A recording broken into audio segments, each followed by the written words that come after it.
We start in early morning, as always, with the sharp lookout on the bridge with binoculars, and that's how we find most of our targets. We approach the first boat, in this case a small wooden boat with 48 people on board. And first they try to run away from us. They are so afraid of the Libyan Coast Guard that they will bring them back to detention center, back to slavery, forced labor, prostitution, you name it.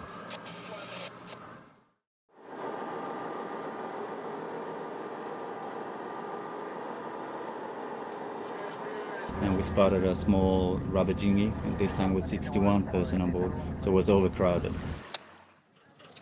The main problem when it's water inside is that the fuel tanks, the fuel canister, will tilt. Gasoline will mix with salt water, and that causes a chemical reaction when it gets to the skin and causes fuel burns. And fuel burns it looks so awful, and they are awful. The skin is actually losing from the body.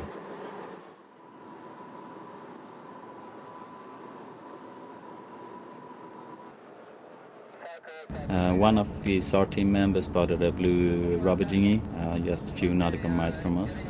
So everything has to be done in a hurry, launch our boats, get dressed. The problem this time was that from the bridge, the dinghy itself looks being partly deflated and extremely overcrowded, which is going to be a huge risk for us, a huge risk for the people on board, and therefore we brought extra floating equipment with us in the form of two small dinghies. And it was a strong smell of fuel, of course, when there's so many people and of water on board, which cause fuel burns, which were mentioned earlier. Which actually means when you grab somebody's hand to help them on board, and after you let them go, you still have that person's skin in your hand.